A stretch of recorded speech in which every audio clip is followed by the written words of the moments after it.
Makanya saya sering nangis. Andaikan orang-orang Islam itu ikhlas dan berperilaku kayak umumnya orang, itu jadi wali semua. Karena yang qobliyah terus ya baik, yang ba'diyah terus baik, yang tahajud witir ya baik. Tapi bayangkan misalnya ada orang mau masuk Islam, kebetulan sing didelok orang seperti itu, rasido Islam kira-kira. Duha walang rokaat, sholat duha itu paling afdol kan 8. Duhur qobliyahnya 4, ba'diyahnya 4, asar qobliyah, ba'diyahnya goblok kalau asar. Bukan dipuji karena salah. Maghrib sholat awabin sampai isya. Isya itu witir itu sebetulnya 11 rakaat. Ditambah ba'diyah isya berarti 13 rakaat. Iku kira-kira sing apik Islam ora sida, mergo wegah salate. Tapi baru kayak wong Islam sing ra soleh-soleh, salate pas pendak maktubah. Wah ketoke Islam kok gampang. Cek rokokan, bareng komat pateni melok salat. Bar salam balik nang rokoke dirokok. Yang sangat saya hormati, yang sangat saya kagumi Kiai Haji Mustofa Bisri. Sedanten para habaib ingkang kula hormati, wabil khusus Habib Hasan Asgaf ingkang saya hormati. Mas-mas kawula keluarga teng mriki ingkang kula hormati. Yang masih haru nangis dawuh Gus Mus monggo diterusaken. Mergi ceritane niku mengharukan betul. Kula bagian sing santai mawon. Jadi di antara yang disesali Sayyidina Umar itu justru kesolehan Abu Bakar yang berlebihan. Karena nirune terus kangelan. Terus kula mau ngertos niki kelakuane Mas Amak, Mas Aziz soleh pas-pasan supaya anaknya lebih ringan itu jadi nirunya lebih ringan. Jadi Abu Bakar ketika diangkat jadi khalifah itu pagi harinya masih ke pasar bawa dagangan. Ditanya beberapa sahabat, kamu mau kemana? Ya mau ke pasar. Ngapain? Ya cari rezeki untuk keluarga kami. Beberapa sahabat, kata beberapa sahabat, kamu tidak usah melakukan itu. Singkat cerita terus ada rapat supaya Abu Bakar itu digaji. Akhirnya digaji dan beliau nggak perlu kerja tapi fokus memikirkan umurul muslimin. Tapi setelah beliau mau wafat, itu semua gajinya dihitung, kemudian nyuruh keluarganya diganti. Akhirnya diganti. Setelah diganti, beliau dalam posisi wafat, segala kebaikannya diceritakan. Itu komentarnya Sayyidina Umar itu lucu. At-abta man ba'dak. Mbok nak soleh aja nemen-nemen, sing genti ku repot. Jadi kalau Pak Hamid itu terkenal alim, terkenal wali, terkenal donyane mustajab, ku sing repot itu putune. Kalau nak gojlok Mbak Idris rawani. Mergo paman, tapi nak terus niku repot putune. Misalnya apa yang ganteng ya kalah ganteng. Apa alim ya kalah alim. Donga mandi ya kalah mandi. Pokoknya kalah kabeh. Terus repot. Mulane maca manakib niku nggih resiko sebetulnya. Kula niku cara dadi putune Mbah Hamid, iki ora wani cerita Mbah Hamid, demen diarani, lah putune kok ngene. Dadi niku nggih repot. Terus nak Gus Ipul mun nyerah mek kula pun buat nyerah Gus dadi wali, mun kepengine wali kota mawon. Niku mun cocokan kalian kula pas kawine napa nikahe Mas Aziz. Terus babai wali tadi dekne frustasi mun frustasi. Buatan kepengen dadi wali kados babai tapi terus kepengen dadi wali kota. Itu kalau gak tawaduk ya frustasi memang. Kalau gak tawaduk ya frustasi. Tapi bagus lah. Karena ciri utama wali itu ngurusi amror ra'iyah, urusan apa? Rakyat. Jadi itu wali betulan maupun wali kota itu ada titik samanya. Yaitu sama-sama memikirkan urusan apa? Rakyat. Bedanya yang wali betulan digaji Allah, yang wali ini digaji negara, itu saja bedanya. Tapi sama-sama ihtimam bi umuril muslimin, sama-sama serius mengurus urusannya orang-orang Islam. Saya kalau tadi saya memang menyiapkan materi yang ilmiah karena saya punya naskah nadzumanipun Sulam Taufik yang dinadzumkan Mbah Hamid, nanti saya terangkan. Tapi karena merujuk dawuhipun Mbah Mus, Mbah Hamid itu sepupu sama mbah saya, sama-sama lahir di rumah di Lasem di Al-Fakhriyah. Memang mulai dulu terkenal wali, mulai kecil. Tapi saya akan cerita dari sisi keilmuan beliau. Beliau lama sekali ngaji di Mbah Khalil Harun, jadi mertuanya Ki Bisri. Tapi lebih lama lagi ngaji di Mbah Dimyati. Mbah Dimyati itu 12 tahun. Sampai dapat julukan Abdul Juman. Juman itu satu nadzuman ilmu balaghah yang paling sulit. Jadi balaghah itu ada karangan Mustafa Al-Hulayaini, itu yang bentuk nasar itu masih gampang lah. Ada Jauharul Maknun itu masih gampang. Setidaknya bisa dianggap gampang. Kalau nggak gampang ya dianggap gampang. Tapi yang paling susah itu Juman. Saking susahnya itu nggak ada yang bisa nyarai. Akhirnya mu'alifnya nyarai sendiri. Itu namanya kitab Ukutul Juman. Tadi didol gak payu, akhirnya dipayoni mu'alifnya sendiri. Karena kaidahnya sudah ruwet. Dan itu diantara keahlian beliau memang tentang Juman. Seperti yang diceritakan Gus Mus tadi, diceritakan Mbah Mus tadi. Kalau orang ahli balaghah itu mengutarakan sesuatu itu indah. Itu yang dimoyai para ulama-ulama dulu. Tapi ya resikonya kalau sudah menghujat, itu ya sejelek-jeleknya. Itu orang Arab itu kalau sudah benci seseorang dan membayangkan wajahnya jelek, itu orang Arab kalau bilang itu kabak roten nakarot hati. Jadi wes koyok tletong garing sing dicucuki pitik. Wong tletong garing wes elek ijek dicucuki napa? Pitik. Jadi orang Arab itu memang ahli balaghah. Jadi kalau muji ya sundel langit, nak menjatuhkan juga sejatuh-jatuh. Dan itu ada ilmunya. Sehingga orang Arab itu misalnya muji orang baik, berperilaku gimana kalau kamu hubungan dengan orang sekitar Anda. Itu unik cara berpikir orang Arab. Karimun mata amdahu wal waro ma'i wa idza malum tuhu wahdi. Kalau saya kenal kiai, kalau saya kenal habib atau kenal orang alim, itu orang-orang mulia. Orang mulia itu cara memperlakukan gimana? Karimun mata amdahu, mesti amdahu wal waro. Sekali saya muji dia, pasti saya puji bareng-bareng orang banyak. Tapi wa idza malum tuhu wahdi, ketika saya kurang berkenan atau agak ngeritik, pasti saya kritik sendiri. Akhirnya itu jadi pola sosial yang sampai sekarang itu menopang Indonesia. Indonesia itu begitu mencintai Pak Karno, Pak Hatta, mencintai para pendiri bangsa ini. Dan ketika mencintai itu diungkapkan secara publik. Dan ketika ada tidak cocoknya, misalnya ya apalah namanya orang kan ada tidak cocoknya, ya dimpet dewe. Jadi rodok-rodok buku sundupan kira-kira gitu karena memang itu etika yang benar. Jadi karimun mata amdahu wal waro ma'i wa idza malum tuhu wahdi. Orang mulia itu orang yang kayak apa? Orang yang ketika baik atau ketika kami puji akan saya puji secara publik, secara massal, secara masif. Wa idza malum tuhu wahdi. Dan ketika saya kurang berkenan atau agak ngeritik, maka akan saya kritik sendiri. Misalnya dalam banyak hal saya sama orang yang terkenal wali itu ya kadang tidak cocok. Tidak cocoknya mungkin hasut atau nggak bisa niru, tidak tahu saya. Tapi ya kadang-kadang tidak cocok. Tapi itu tampet. Nah, ini tak omongkan itu untuk cerita, bukan. Karena wali itu ya punya rival. Ada rivalitas wali itu ya ada. Ada dua wali besar yang saling tidak cocok. Satu itu wali kalau sakit itu waduh, pokoknya sakit. Ditiliki sama wali, sama-sama wali.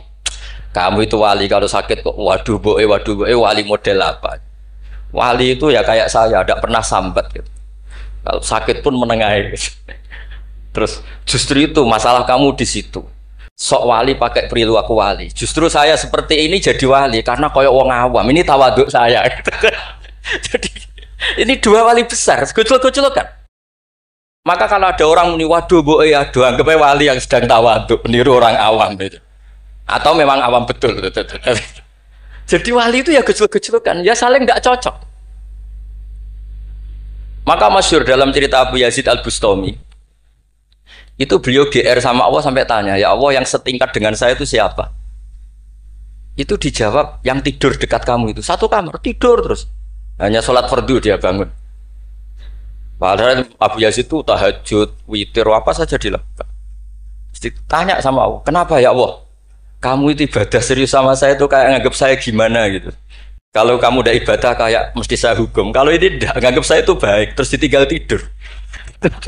Jadi Saya ini agak ya kalau ya tadi ingin jadi wali yang jalur-jalur gitulah, yang kayak gitu itu. Ya jalur-jalur gitulah. Ini bisa ditiru tapi kayaknya yang sudah dikasih saya itu jadi tidak semuanya bisa niru. Karena wali ilmu itu beda, harus menjaga konstitusi ilmu. Jabir bin Abdullah itu tahu pakaian kalau orang sholat seperti ini, pakai gamis yang terhormat, pakai baju yang sangat-sangat terhormat. Itu Jabir ini termasuk minas sabiqinal awalin, sahabat Nabi yang luar biasa.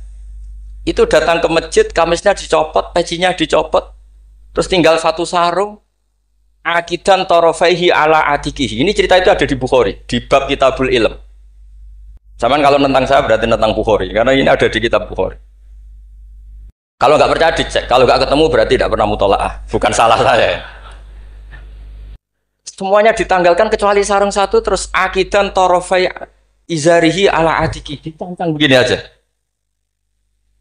Terus beliau ngendikan sama tabiin, kamu supaya tahu bahwa adnal aurah, standar nutupi aurat seperti ini. Jangan sampai karena sampean semua berpakaian ala akmalil siap, pakaian sempurna, kemudian nanti dikira bahwa syarat sahnya sholat itu seperti itu bahaya. Orang di Indomaret sholat harus berpakaian begitu, nanti yang sedang kernet harus begitu, itu berat bagi umatnya Nabi. Barokahnya itu terus orang tahu bahwa syarat sahnya nutupi aurat di sholat ya seperti itu. Akhirnya ditemukan oleh tabiin dan seterusnya bahwa auratul rojul ma baina surrah barokah. Andai kan tidak ada perilaku Jabir seperti ini, maka sholat seperti pakaian ini menjadi syarat sah.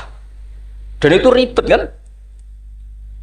Orang yang sedang celananan harus sarungan dulu, yang sedang pakai kaos harus pakai jubah dulu, padahal dia kernet misalnya, kan repot. Jadi wali jalur ulama itu memang agak aneh. Makanya ya jangan ditiru lah, kalau tidak ulama jangan ditiru. Makanya saya tuh ya kadang-kadang pura-pura ada dengar itu kalau ada cerita-cerita wali-wali yang khusuk-khusuk, yang ibadah berat-berat itu saya tidak siap dengar. Saya lebih siap dengar begini, Mu'ad itu ngimami sholat, bacanya kepanjangan. Alhamdulillah ditegur Nabi, kalau ngimami jangan panjang-panjang. Itu saja yang saya hafalin yang model gitu. Andai kan Nabi hidup di zaman akhir, nggak perlu negur karena sudah kulhu semua. Berarti sampean kulhu rencana Nabi gitu, karena sudah ada panjang-panjang. Tapi yang menjadi ditegur mungkin kok jadinya kulhu itu, kulhu terus itu. Jadi sebetulnya untuk menjadi wali itu ada banyak hal. Ada wali penjaga konstitusi ilmu. Sehingga kata Imam Nawawi, Tofa Rasulullah Shallallahu Alaihi Wasallam raqiban wa yatufu ashabuhu musyatan. Nabi itu tawaf itu justru berkendara, naik unta. Padahal semua sahabat tawafnya itu jalan kaki. Kata Imam Nawawi, Nabi yang tawaf berkendara itu afdolu wa afdolu bi alfi darajatin dibanding tawafnya sahabat yang jalan kaki. Meskipun secara kaidah al-ajur bi qadrit tak. Karena Nabi andaikan tidak tawaf raqiban, maka akan dikira syarat-syaratnya tawaf itu harus jalan. Dan itu kita kebingungan ketika harus tawaf pakai kursi roda, pakai kursi dorong. Tapi barokahnya Nabi tawaf raqiban, maka akan ada konstitusi baru bahwa tidak menjadi syarat sahnya tawaf harus masyian, tapi sah secara raqiban. Jadi wali itu ya macam-macam. Sehingga kitab Sulam Taufik yang dikarang oleh Habib Alim Al-Alamah Abdullah bin Husain bin Thohir itu dikarang seorang Habib Alim Alamah Wali Abdal. Tapi ketika ngarang fikih itu diantara yang ditersangkakan itu apa? Ijabu malam yajib, mewajibkan sesuatu yang tidak wajib. Saya ini didikan Mbah Maimun, didikan bapak. Kalau Mbah Mun ngeluh, aku sakjane ya kepengen hak santriku tirakat terus apalah. Tapi tirakat itu gak wajib. Engko nak ijabu malam yajib ra aku dosa. Akhirnya keterusan kalau buat entah ketirakat. Jadi bagi yang tidak dirakat, anggap aja ngelakoni apa? Tidak boleh mewajibkan sesuatu yang tidak wajib. Sampai ndak boleh bilang santriku wajib puasa Senin Kemis. Jari kitab sunat kok arani wajib. Tapi resikonya nanti santri merata puasa Senin Kamis, mereka mbok arani sunat terus. Resiko mana? Tapi apapun itu ini ilmu. Sehingga kata Ibnu Hajar Al-Asqalani, dan ini kebetulan banyak yang niru, tapi kita cukup punya argumentasi untuk tidak niru. Nabi itu sama sih ingat Dawe Mbah Mun. Wong lakoni kitab ya aja nemen-nemen. Nak nemen-nemen kok kowe ya kaya wong-wong iku. Gak berusaha sebut lah, ini sensitif. Wong-wong iku siapa kamu tahu? Nabi itu kalau habis sholat, karena Rasulullah Shallallahu Alaihi Wasallam idan sorofa min sholatihi akbala alal hadirin atau alal musallin. Jadi Nabi setelah sholat, kalau beliau menghadap kiblat, setelah itu menghadap kemana? Ke timur, karena akbala alal hadirin. Tapi para syurrahul hadis, para syurrahul Bukhari itu menafsirkan itu tidak harus menghadap ke timur. Itu adalah bentuk maklumat dari Nabi bahwa imam setelah sholatnya selesai harus mengatakan sesuatu atau melakukan sesuatu apa saja untuk memaklumatkan kalau sholatnya sudah apa? Selesai. Kenapa itu harus demikian? Kata Imam Bukhari, kata Surahul Bukhari, orang itu berjalan 3 kilo, 7 kilo demi menangi Nabi itu jadi makmum. Bayangkan kalau Nabi tetap menghadap kiblat dengan posisi kayak tawarruk, lungguh tahiyat akhir, nanti Nabi dikira masih sholat. Dan kalau orang itu takbir Allahu Akbar terus ikut duduk, sholatnya sah apa tidak sah? Tidak sah, karena dia menggantungkan sholat dengan orang yang sudah tidak sholat. Itu bahaya, secara fikih seperti itu udah kebahaya. Karena irtibatus sholat biman laisa fi sholatin, dia menggantungkan sholat dengan orang yang sudah tidak sholat. Dan itu secara fikih bahaya, maksudnya bahaya dianggap gak sah. Untuk memaklumatkan itu maka Nabi menghadap ke timur kalau dalam konteks Indonesia, supaya mereka tahu kalau Nabi sudah tidak sholat. Nah, kiai-kiai Jawa pinter, penggantinya kalau madhep timur kok sawangane apa ngandani, akhirnya madhep ngalor. Ini sudah kompromi politik, ini sudah ada ngadep netan tapi madhep ngalor. Ada yang nggak madhep netan, nggak madhep ngalor tapi astagfirullahaladzim, astagfirullah. Sementing jangan tunjukkan dengan rokokan. Nah, itu nggak boleh. Jadi makanya nggak boleh membuang ilmunya ulama. Karena dengan penjelasan seperti itu sebenarnya yang paling pokok adalah pemakluman bahwa sholat ini sudah selesai, sehingga yang datang tidak menjadi makmum. Karena sekali yang datang posisi makmum itu nanti dia menggantungkan sholat dengan orang yang sudah tidak sholat. Kayak apa guru-guru kita? Dan itu bisa dipelajari dari kitab-kitab kesayanganipun Mbah Hamid. Saya dengan beliau kalau pakai keluarga, beliau sepupu mbah saya. Kalau pakai sanad guru ya misalnya saya sering ngaji sekali sama Mbah Maimun. Mbah Mun bisa lewat Mbah Zubair. Mbah Zubair dulu ngaji Kiai Fakih Mas Kumambang yang di Gresik itu. Kiai Fakih ini ngaji sama Kiai Mahfud Termas. Berarti saya kelima. Kalau Mbah Hamid misalnya ini Gus Sama, Mbah Idris, Mbah Hamid, Mbah Dimyati. Mbah Dimyati itu adik kandungnya Kiai Mahfud Termas, juga muridnya. Jadi hitung sanad itu nanti ketemu semua di Sayyid Abi Bakar Sato, pengarang I'anatut Thalibin. Atau misalnya saya pakai Mbah Mun, Mbah Karim Lirboyo. Mbah Karim ini sama Syekhona Khalil atau sama Mbah Hashim. Setelah itu Mbah Mahfud ya sama dugi Sayyid Abi Bakar Sato. Karena Syekhona Khalil di beberapa manaqibnya itu pernah ngaji langsung sama Sayyid Zaini Dahlan, gurunya Sayyid Abi Bakar Sato. Tapi ketika masih sebagai thalibul ilmi pernah ngaji juga di Sidogiri, pernah ngaji di babah istrinya Gus Aziz ini di Kiai Nur atau di Kiai Soleh di Langitan. Jadi kesanatan guru kita ini sama. Di antara aturannya adalah tadi, konstitusi ilmu itu harus dijaga. Karena kalau nggak dijaga itu umat akan ngira itu aturan baku, dan itu bahaya. Bahaya sekali, bukan sekedar bahaya, tapi bahaya sekali. Sehingga Sayyid Abdullah bin Husain bin Thohir dalam Sulam Taufik itu, di antara pantangannya ahlul ilmi itu ijabu malam yajib, mewajibkan sesuatu yang tidak wajib. Makanya saya sering nangis. Andaikan orang-orang Islam itu ikhlas dan berperilaku kayak umumnya orang, itu jadi wali semua. Karena yang qobliyah terus ya baik, yang ba'diyah terus baik, yang tahajud witir ya baik. Tapi bayangkan misalnya ada orang mau masuk Islam, kebetulan sing didelok orang seperti itu, ras itu Islam kira-kira. Duha 8 rakaat. Salat duha itu paling afdal kan 8. Duhur qobliyahnya 4, ba'diyahnya 4. Asar qobliyah, ba'diyahnya goblok kalau asar. Bukan dipuji karena salah. Maghrib salat awabin sampai isya. Isya itu witir itu sebetulnya 11 rakaat. Ditambah ba'diyah isya berarti 13 rakaat. Iku kira-kira sing apik Islam ora sida, mergo wegah salate. Tapi baru kayak wong Islam sing ra saleh-saleh, salate pas pendak maktubah. Wah, kita Islam kok gampang. Cek rokokan, bareng komat pateni semelok salat. Bar salam balik nang rokoke dirokok. Ya sudah gitu sampai mati gitu. Kok penak, ternyata Islam itu tidak berat. Itu juga ada sanadnya. Ada seorang Arabi tanya, "Ya Rasulullah, Islam itu apa?" Khamsu sholawatin. Terus dia tanya, "Hal alayya ghairuha ya Rasulullah?" Qala la illa anta tawwa. Gak isiku tok pas. Sampai 5 rukun Islam dijawab. Dan si Bedui ini bilang apa? Wallahi la azidu ala dzalika wala angkus. Saya demi Allah, tidak akan saya kurangi, tidak akan saya tambahi. Pas ya Rasulullah.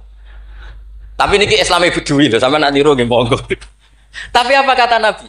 Man sarrahu ayyang dzura ila ahlil jannah falyangdzur ila hadza. Siapa yang suka melihat ahli surga, lihat orang ini. Orang yang sudah bersumpah tidak akan menambah ibadahnya sama sekali. Kamu tidak boleh niru itu. Tidak usah saya larang juga sudah sebagian begitu. Tapi itu barokahnya luar biasa. Di kitab Majmu' sarahnya Muhadzab itu. Setiap ada ulama yang mengatakan witir itu wajib. Ada juga ulama yang mengatakan witir itu wajib. Itu langsung. Wa hadza batilun li hadisil A'rabi. Pendapat itu jelas salah li hadisil A'rabi. Karena ada hadis A'rabi jelas tanya Nabi, "Hal alayya ghairuha ya Rasulullah?" Di luar 5 waktu itu apa ada yang wajib? Qala la. Jadi barokahnya Dwi ini. Setiap ada ide witir wajib, tahajud wajib, pernah ada ide-ide itu ya ada. Itu langsung wa hadza batilun bi hadisil. Ketika era Imam Malik, beliau mengarang Muwatta. Ini sebagai bentuk penghormatan saya sama Mbah Hamid. Karena kalau beliau terkenal wali itu udah usah saya perkenalkan. Saya akan mengikuti Mbah Mus tadi. Sisi betapa beliau seorang alim alama, seorang ahli balaghah. Nanti saya baca, saya juga bawa manaqibnya beliau. Ketika Imam Malik mengarang Muwatta, itu di teks Muwatta itu ada kalimat begini. Ghuslul Jum'ati, ada yang baca Ghuslul Jum'ati wajibun ala kulli muhtalimin. Mandi Jumat itu wajib bagi setiap yang sudah akil balik. Al-witru hakun wajibun ala kulli muslimin. Itu Imam Malik langsung nyusuli. Laisa huwa kama tarawuna. Makna wajib di situ bukan seperti yang kamu bayangkan. Jadi tidak wajib kalau ditinggal nggak mandi terus nggak apa? Sah. Lagi-lagi jawabannya apa? Li hadisil A'rabi. Nah ini juga harus ada yang menjaga konstitusi seperti ini. Sehingga kata Sayyid Zabidi, pengarang kitab Ithaf itu, kalau kita sampai Ithaf ya hitung saja setelah Mbah Mahfud ini punya abah alim alama namanya Abdullah. Abdullah punya abah alim alama namanya Abdul Mannan. Abdul Mannan ini awaluman lazama Sayyid Zabidi sohibul Ithaf di Mesir. Jadi Abdul Mannan ini yang ditulis di kedutaan Mesir, orang Indonesia pertama yang sebagai ulama di Mesir. Beliau ngaji mulazamah sama Sohibu Syarhil Ikhya. Gini beliau mulazamah kalian sengarang Ithafus Sadat Al-Muttaqin. Namanya Sayyid Murtado Az-Zabidi. Terus pokoknya sanad Indonesia itu top. Stop pokoknya. Jadi kalau Mbah Hamid ya tinggal gitu saja. Mbah Hamid, Mbah Dimyati, Mbah Mahfud, Mbah Abdullah, Mbah Abdul Mannan, terus ke Syarihul Ikhya Sayyid Murtado siapa? Az-Zabidi. Itu kata Sayyid Murtado Az-Zabidi ketika muji tadi. Muji ilmu. Saya ulang lagi apa? Muji apa? Konstitusi ini harus dijaga. Apapun tidak cocoknya kita. Kadang-kadang kita sebagai orang alim itu kan Kalau seneng tirakat, santrinya wajib tirakat. Sira seneng tirakat, santrinya ora oleh tirakat. Itu tidak boleh seperti itu. Yang seneng di monggo, tapi jangan sampai mewajibkan. Yang nggak seneng yo tirakat, ben sekali-kali ngelawan nafsunya gitu. Wong kok menuruti. Kalau niku masih nggak tenang, sering tirakat, tapi sama rapor tak kandani. Kalau ya kepengen ikhlas ora riya, jadi sampai rawol lah gugat kalau, soal orang tahu tirakat. Ya misalnya tirakat ora tak kandani sampai. Yang jelas termasuk tirakat kulo niku ora diundang wong kang elan, kecuali pernah sepuh. Ini agak diregani ya kebangetan gitu. Jadi sing ngundang kula ora pernah sepuh ya kebangetan. Enggak tahu diri. Wong karuan ra oleh dilanggar wae. Di kitab Jam'ul Jawami', di kitab-kitab itu, konstitusi ilmu itu dijaga. Sehingga sekali kitab itu diutarakan orang alim alama. Saya yang merasa utang jasa sama Sayyid Zabidi itu satu. Yang paling saya ingat itu satu. Allahumma sholli ala Sayyidina Muhammad atau ala abdika rasulika Muhammad. Itu beliau mengurai. Wah itu luar biasa. Di antara urainya begini. Nabi Muhammad SAW itu melakukan apa saja termasuk yang paling basyariah itu adalah luar biasa. Asal jangan bayangkan Nabi itu macam-macam kok sampai terus rokok Anda ada akan. Andai kan Nabi misalnya dahar gedang goreng di depan umum. Nabi itu kalau dahar di depan umum. Itu luar biasa. Kenapa luar biasa? Nabi itu jadi Nabi setelah Nabi Isa yang dituhankan. Sehingga Nabi harus sesering mungkin memperlihatkan al-a'rad al-basariyah. Beliau harus menunjukkan bahwa beliau adalah seorang manusia. Sehingga Nabi dahar itu dengan sampean poso setahun, itu mulia Nabi dahar. Karena sekaligus pembatalan rububiyatun Nabi atau iddi'a'u rububiyatin Nabi. Dengan seperti ini Nabi sama juga memaklumatkan saya ini manusia. Buktinya saya dahar. Kayak apa kalau dibaca secara ilmu? Karena Nabi jadi Nabi setelah Nabi siapa? Isa.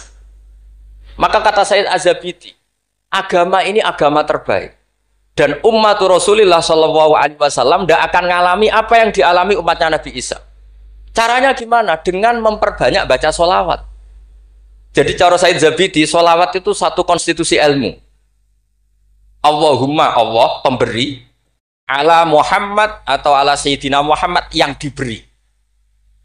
Jadi gak mungkin hadil ummah menuhankan kanjeng Nabi Muhammad. Jangan dengan cara membaca sholawat, Allahumma, ya Allah saya minta engkau sebagai pemberi, kasihkan sholawat terbaikmu kepada hambamu yang bernama Muhammad. Dengan teks sholawat ini sekaligus penjaga konstitusi tauhid dan hadil ummah tidak akan mengalami kayak yang dialami umatnya Nabi Isa. Nah sampean gak maca sholawat itu kasihati. Nak diwaca sakmene nyaur utang, nak sakmene untuk bojo ayu, nak sakmene iso wayo, wis ngono kelakuane. Itu saya tidak tertarik. Wong kok ora tau ngregani ilmu menurut saya. Saya baca sholawat itu ya tidak banyak-banyak, ya 2, 3, tapi dengan penghayatan kayak Sayyid Zabidi. Ya akhirnya ya rapati terus keramat kok sampean, tapi secara konstitusi ilmu lebih diridhoni Allah bi Rasul. Aku yakin. Karena tadi Nabi itu jadi Nabi setelah tragedi Isa dituhankan. Sebab itu Sayyid Muhammad ketika muji Rasulullah SAW itu selalu mengutip dawe Al-Busiri, Da'mat da'at hun nasara fi nabihimi wahkum bima syi'ta madkhan fihi wastaqim. Kita semua tahu Mbah Hamid adalah pengagum kitab Burdah dan beliau sering baca Burdah.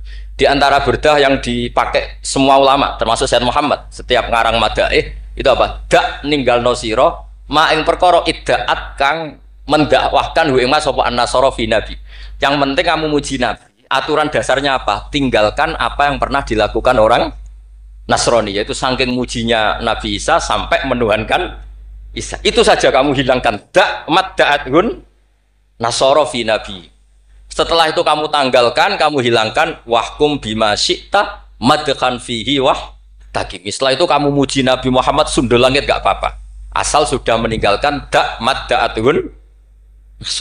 Dan itu kata Sayyid Zabidi, kita tidak usah susah-susah. Dengan membaca sholawat itu sudah seperti itu. Karena kamu minta Allahumma ya Rabbi. Berarti Allah posisi pemberi karena Tuhan.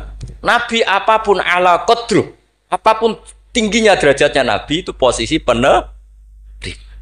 Sehingga kita muji Allah karena dia Tuhan. Dan muji Nabi sebagai ahabbal khalqi ilallah yang paling berhak mendapat afdholas sholawat minal. Wah. Nah coba kalau orang Islam baca sholawat kayak itu, kayak apa luar biasanya? Itu yang bisa seperti itu siapa? Lagi-lagi ahlul ilm. Kalau tidak ahlul ilmi ya kasiyate tadi.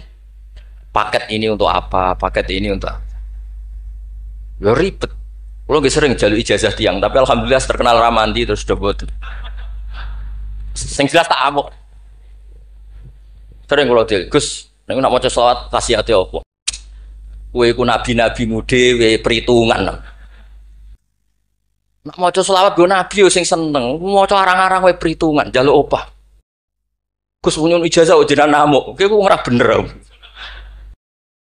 Ya ono kiai ngados kula ya ono ben wong ku sadar lah ben ora. Tapi ya ada kiai yang baik tiap minta ijazah ya dijazah. Timbang mara Gunung Kawi mendingan dijazahi sholawat. Lah itu masalah istihad, ini masalah apa? Nah ini sesi terakhir kalau vendra suwi-suwi, ya bingung kalau suwi-suwi bagus. Ini kalau baca tentang Mbah Hamid yang ini tulisan yang di buku ini yang ini tentu sudah disahkan Mbak Idris, di sini juga ada tanda tangan beliau. Bismillahirrahmanirrahim. Wajtahada kullal istihadi khilalaha fa akhudha min kulli ilmin min ulumiddin khadzuhul awfa wa qistahul akfa wa baro'a fi ilmil balaghati wal bayani hatta istahara bi abdil juman li qudratis tidharihi abyata wa syawahida manzumati ukudil juman bi kulli jaudatin wa itqanin wa uyina akhiran mudiran wa umdatan lil ma'had wa mudiran idaratil madrasah allati unsiat di awali maratin lil ma'had. Jadi beliau itu sudah rahasia umum, sampean tanyakan orang alim manapun, pantangannya mesti maca juman. Wes wah wong alim sak Indonesia lah, kon ngorek juman mbok opo sak miliar mikir yakin. Pemene nak sing ngaji kula. Nak sing ngaji wong goblok mungkin wis rada aman lah napa. Dene sing ngaji padha wong alime mesti mriyang. Iki macane man tamin. Apa manna? Bahasa Arab yo lucu. Man yo tulisannya mem nun, manna yo mem nun, min yo ribet dengan bahasa Arab. Makanya ada orang tanya maknane lam tardiman ya gara-gara itu. Gus maknane lam tardiman opo? Jebule lam taro daman. Ram taro ora ningali sapa mar'ah daman ing getih diwaca langsung lam tardiman. Pusing. Kene. Karena syaratnya jadi orang alim itu dua. Satu punya guru alim, dua punya murid alim. Di guru alim tok iso istirahat. Mergo kok muridnya bodoh iso dibodoni. Tapi nak sampai di guru alim, di murid alim meriang. Lho kula bayangno dadi Badim Yati Termas meriang. Mbah Hamid mriku pun alim nate ngaji teng Mbah Khalil Kasingan. Mbah Khalil Kasingan itu tesih Bae Mbah Mun. Orang yang sarang Mbah Khalil Kasingan itu yang sarang Khalil Harun. Adikipun Mbah Umar Harun. Niku menantu saking Mbah Ghazali pendiri Pondok Sarang. Malane Mbah Mun nak dibalik Gus Mus Sulik Mustofa mergi jan pernah sepuh. Sepuh niku, sepuh Mbah Mus. Niku Ibnu Hajar Al-Haytami. Niku muridnya Zakaria Al-Ansori. Zakaria Al-Ansori di guru jenis Ibnu Hajar Al-Asqalani. Nak ape ngaji yo meriang, mergo kon maca. Ah, waca. Gurune alim alama. Nak ape mulang yo meriang, mergo muridnya alim. Aku nak ora bener diguyu Ibnu Hajar Al-Haytami. Dadi dhekne udah guru alim, dhe murid. Makane sumpek. Jane Zakaria Al-Ansori sumpek. Masyhur beliau. Lima da kunta aliman hatta staharta bi Syekhil Islam. Jape li anni dukiktu bena hajuraini masyhur. Aku digebek watu loro. Ya aku nak ngaji yo sumpek perkara di guru alim alamah. Nak ape mulang yo sumpek mergo di murid alim alamah. Ya meriang. Jadi akhirnya yo nak ngaji yo mutolaah, nak ape mulang yo mutolaah. Mergo muridnya pinter terus.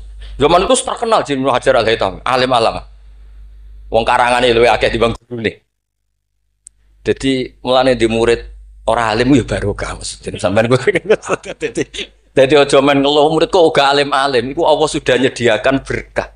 Kena muridmu alim iku meriang. Mulane sing syukur, sing syukur uripku sing syukur ora usah bayangno sing aneh-aneh. Gus kula men di murid sing alim-alim. Allah ndak menyediakan itu. Nah iku nyata, iku ribet. Mulane donga dikira-kira. Donga sekali ra bener iku mari trauma. Kalau bolak-balik cerita, Hikam itu termasuk orang yang nggak pati suka kalau orang berlebihan berdoa karena beliau cerita Ono wali, tukang hamal. Hamal itu tukang manol. Dia dapat uang kalau kerja di pasar, tukang angkut barang. Setelah punya uang, coro sekarang ya 10.000 pulang, terus ibadah. Karena dia gak ingin kaya, wong wali kok ben sugih, ya wali aneh. Tapi nak wali kok ora sugih itu ya aneh juga. Karena nak kepen sugih berarti toma, nak gak sugih berarti rapati durusi pangeran. Padahal waqat qala ta'ala lidunya ukhdumi man khodamani. Ono sing maca ikhdami man khodamani. Kalau tak waca loro ben ketok isane ngaji, mergo guru. Kula niku ya ribet niku. Kula mboten pamer alim mboten. Justru kula ngetokno alim ngergani guru-guruku. Nak kula ora ngetokno alim kan wong muridé Mbah Mun kok ngono. Dadi kula niku ya rada sombong tapi niate sae. Kan yo Gus Idris isin misale ponakan kok gobloke ngono. Dadi niki kesawakane sombong tapi niate adab nih. Mboten niki jujur mawon. Dadi kadang wong sawangane sombong hakikate iku adab. Cara bapak ngoten. Dadi wong iku sawangane sombong tapi apik. Ya mergo wae saking tahadus bin. Wong nak wali tenan mesti Allah dawuhna ning donya ukhdumi man khodamani atau ikhdami man khodam. Wong sing ngurusi aku iku ngurusi. Makanya mesti atat dunya wa hiya rahimah. Wong wali iku mesti donya teko meskipun dia ndak seneng. Lane sing nawani mobil Mercy kayak Hamid zaman iku Mercy mewah-mewah mobil kayak kuat. Ya rapati ono cerita butuh di Fatihah untuk punya mobil. Dan Mbak Bisri luar biasa masih konco ngakoni nak dongane Pak Hamid. Mantap. Meskipun yo sering bodoni Pak Hamid Ki Bisri, masyhur ceritanya. Ki Bisri nanti diundang ke mriki mboten disangoni Mbak Ki Hamid. Umur kok konco. Wis dah aku ra mbok sangoni klambimu tak pek. Bareng dipek dibeto teng Kasing teng Rembang mriko didol mbek mukhibine Pak Hamid. Payune luwih larang timbang hargamu balik. Zaman itu misalnya umumnya balik dipangoni 1,5 juta, itu payu 3 juta. Yo gak ono cerita ngoten enten WA, Ki Bisri kalian Ki Hamid ora tau WA-an. Bareng Ki Bisri sowan mriki, susuke Kang. Dadi dhisik wali ya rileks guyon santai. Dadi singkat cerita niki hamal niki ndonga ya Allah kula niku wali, mau kepen mangan sak piring kok dadi hamal. Kula niku sukani rezeki sing ora usah kerja. Walhasil beliau itu udhu'iyah sarikon di dakwah dia mencuri terus di penjara untuk jatah mangan tiap hari untuk jatah mangan. Gusti kenapa harus penjara? Kan kamu minta rezeki tanpa kerja.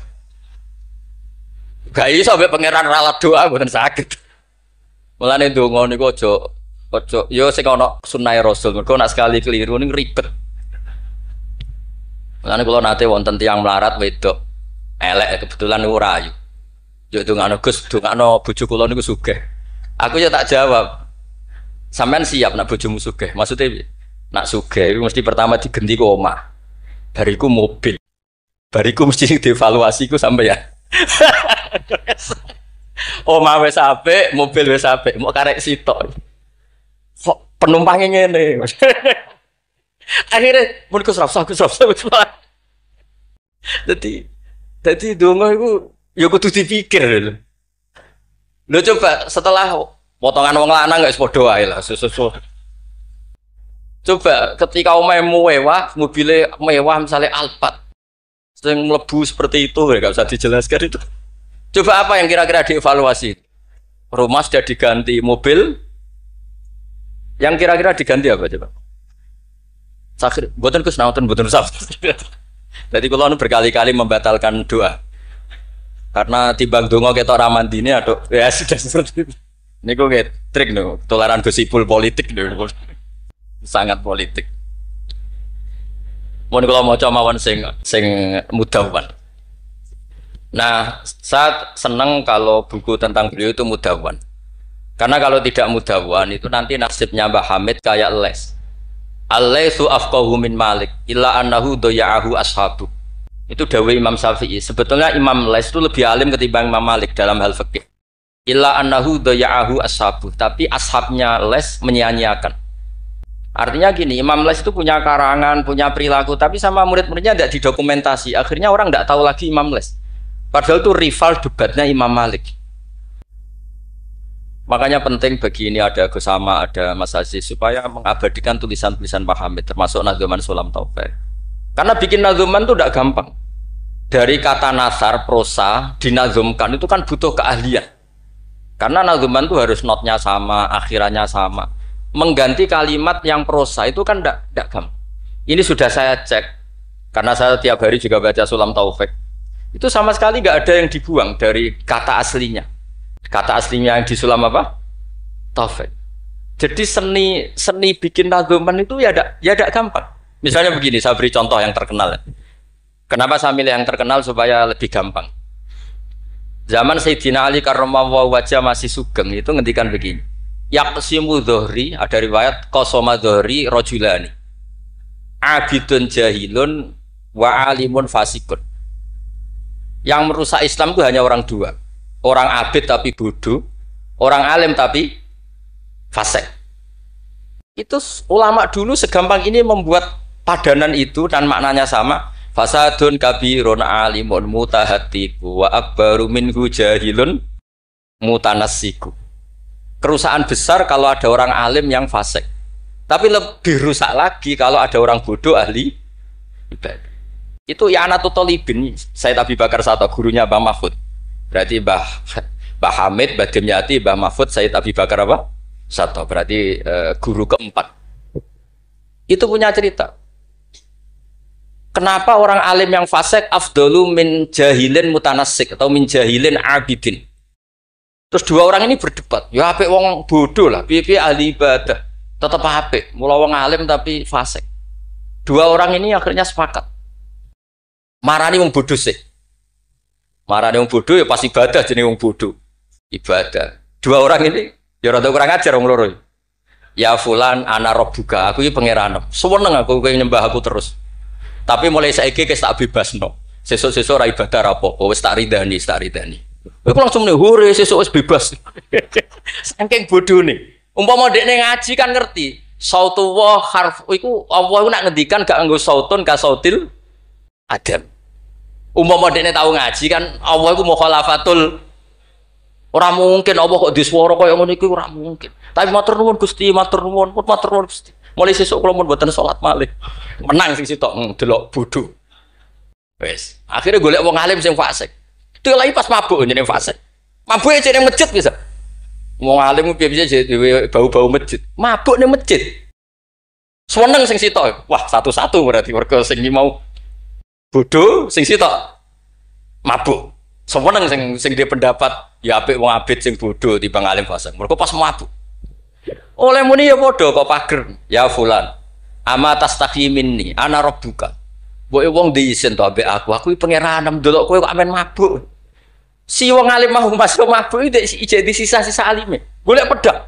Ya fulan ulimukal ana rabbak. He fulan tak ulang pangeranku sapa? Ono pangeran kok nyuwara. Dibedak.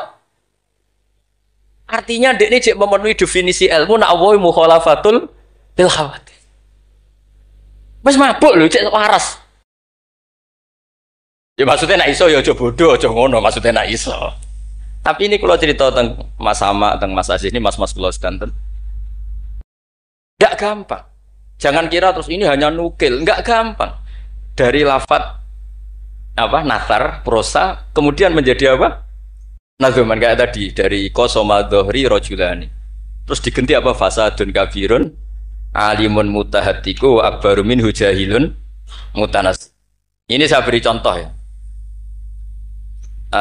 Tak beri contoh. Mari sampean dorang tidak semuanya ngaji Sulam Taufik. Nah, kalau ngaji terus radi ngertos dari teks aslinya.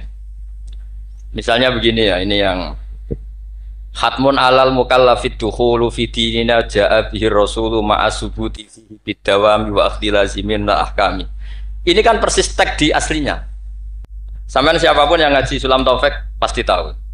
Terus kata kafis sifati wal af'ali subhanahu an al-sunil juhali. Ini mengganti ta'ala amma yaqulu na'uluwang kabiro. Ursila rahmatan ilal makhluqi turran wal ma'rufu bil masduki. Ini berarti pengganti kata rahmatan lil alamin. Terus ini yang yalzamu kullu muslimin ayyamna'a islamahu wa saunu amma qata'a min qaulin aw fi'lin aw i'tiqadi wa walladhi yad'una birtidati. Ini kan waqad fasha tasahulul kalami fi zamani mukhrijil islami. Itu kan di apa? Di kitab Sulam Taufik memang kalimatnya seperti itu. Wayak suruh ada zaman atas sahul fil kalam begini-begini sampai keluar dari mereka kalamun sing mengeluarkan mereka dari nopo Islam. Terus di sini diganti wakot fasa tasahulul kalami fidaz zaman di mukhrijil Islami wala yarona dzaka dzamban fatla angkau nidzakal fi'li kufron asla. Itu kan meskipun kamu hanya dengar itu persis seperti kata nasarnya.